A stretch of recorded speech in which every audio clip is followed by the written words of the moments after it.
Assalomu alaykum va rahmatullohi va barakatuh. Qadrli birodarlarim, shogirdlarim, o'g'il qizlarim, sizlarga o'sha payg'ambar sollallohu alayhi vasallamni bir podsho bo'lgan ekan, uni sehrgari bo'lgan ekan, shu go'yo hadisni bir joyiga kelib to'xtagan edikki, podshoni vaziri go'yo ko'ridi, u bola duo qildi, Alloh taolo unga shifo berdi. Shu yerga kelgan edik. Endi shu yerdan yana davomini inshaalloh o'qiyman. Fa'atal malika fajalasa ilayhi kama kana yajlisu faqala lahu al-malik man radda alayka basarak. Endi podshoni vaziri ko'zi ochilib yana podshoni oldiga keldi. Podshoni oldiga kelib, har vaqtdek shu yoniga o'tirdi. Shunda podsho ko'rdiki, ko'zi ochiq. Endi shu ko'zi ochiqlikni ko'rgandan keyin podsho aytdi: "Kim senga qaytardi ko'zingni? Ya'ni ko'zingga kim shifo berdi?" deb go'yo so'radi. Shunda qol robbi qola valaka robbun g'ayri. Mani parvardigorim shifo berdi dedi. Shunda parvardigorim shifo berdigandan keyin sanda mendan boshqa ham xudoying bormi dedi. Ya'ni o'zini xudo deb u podsho o'zini xudolik da'vosini qilgan ekanda. Shu mendan boshqa xudoying ham bormi sani dedi. Endi u aytdiki, xo'p, qola valaka robbun g'ayri qola robbi va robbuka Alloh. Mani parvardigorim, u seni ham parvardigoring Allohdir dedi. Fa akhadahu falam yazal yu'azzibuhu hatta dalla alal g'ulam. Keyin vazirni aytdi, sen hali menga kofir bo'lsan, endi sen boshqa xudo topib olsan, va bunaqa bo'ladigan bo'lsa buni azoblanglar. Kim senga bunaqa gaplarni o'rgatdi deb go'yo uni azoblashga turdi. Shuncha azobladiki, oxiri g'ulomni ko'rsatdi. Ya'ni mana shu g'ulom menga aytdi deb go'yo g'ulomni ko'rsatdi. فجيء بالغلام فقال له الملك أي بني قد بلغ من سحرك ما تبرئ الأكمح والأبرص وتفعل وتفعل. Ey bola, ey o'g'lim, seni men sohirga jo'natdimki, sehrni o'rgangin deb. Sen judayam peslarni, moholarni, boshqa ko'rlarni, kallarni tuzatadigan juda katta sohir bo'lib ketibsan. Eshitdim endi. Mana qancha odamlar seni qo'lingda go'yo tuzalibdi. Inni la ashfi ahadan. Podshoga aytdiki, u bola, men biron odamga shifo bergan emasman. Men shifo bera olmayman biron odamga. Innama yashfillahu ta'ala. Albatta shifoni Alloh beradi. Alloh menga shifo berdi deb aytgan. Masalan, har kim nima bo'lsa Alloh shifo beradi. Hech vaqt men birovga masalan shifo bera olmayman dedi.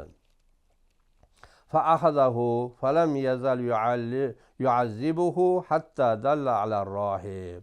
Keyin u bolani ham masalan sen ham musulmon bo'lib qolibsan endi deb go'yo ma'no xudo deb bilmasdan xudoying boshqami sani? Senga hozir ko'rsataman deb go'yo aytdi, buni azoblanglar toyinki bu ustozini ko'rsatsin. Shunda endi bolani juda qattiq iskanja deydi, shu azob istollariga o'tkazib buni azoblashdi. Shunda bu bola oxir chidamasdan rohibni ko'rsatdi. Faji'a bir-rohibi. Rohibni ham keltirildi. Ya'ni rohibni ham olib kelishdi. Faqila lahu, unga aytildi: Irji an dinik. Sen diningdan qaytgin deyilindi. Shunda u nima dedi? Faabo, ya'ni men dinimdan qaytmayman, mani xudoyim bor, o'sha xudoyimga ibodat qilaman, sani xudo deb bilmayman deb go'yo dindan qaytishlikni ibo qildi. Fadaa bil minshari fabuzi'al minsharu fi mafraqi ra'sihi. Shunda chaqirishdi nimani? Arrani chaqirishdida va qo'yilindi u arrani boshini o'rtasiga qo'yishib, fashaqqahu hatta waqa'a shiqqo, hatto shu o'rtasiga qo'yib aralashdi, ikkiga bo'linib ketdi. Summa ji'a bijalisil malik, vazirga navbat keldi.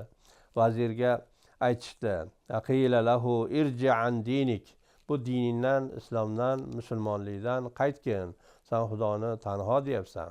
Mana bu yerda masalan xudoyimiz turibdi, bizni shu xudoyimizga ibodat qilganimiz ming marta yaxshi. Bu xudoyimiz mana ko'zimizni oldida hamma narsamizni beradi, rizqimizni beradi, bizni masalan ardoqlaydi. Bu xudoyimizni qo'yib boshqa xudoga nima qilmagin, bu diningdan go'yo qaytgin deb ular masalan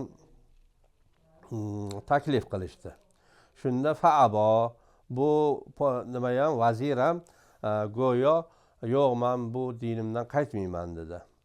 Fabuzi'al minsharu fi mafraqi rasihi, keyin qo'yilindi arrani boshini o'rtasiga, fashaqqahu bihi hatta waqa'a shiqqahu, hatto ikkiga boshi bo'linib ketdi.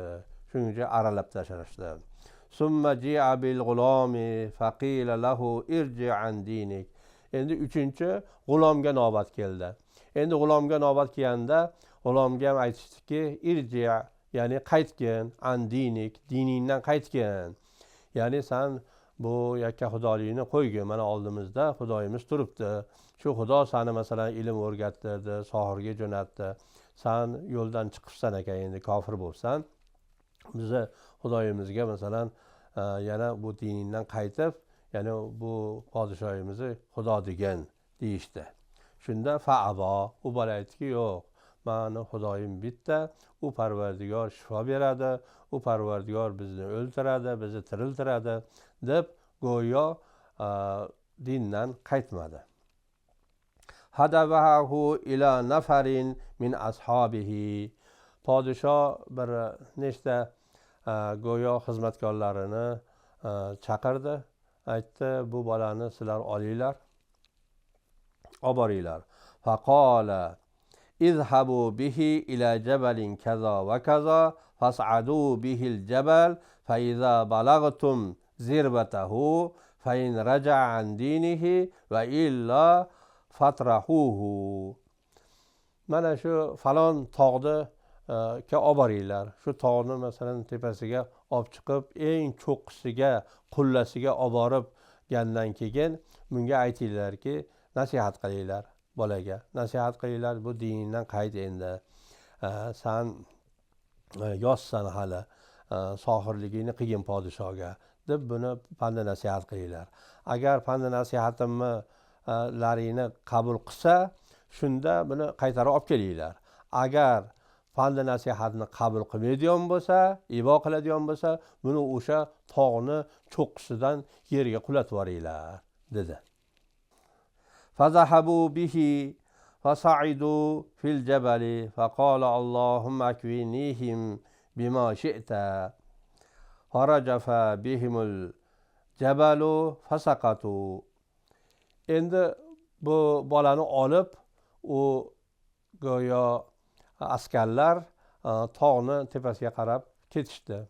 Tog'ni tepasiga borishgan vaqtlarida go'yo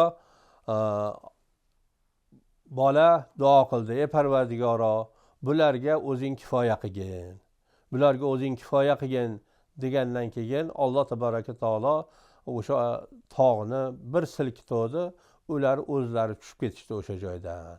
Bola sog' salomat yana podshoni oldiga qaytib keldi.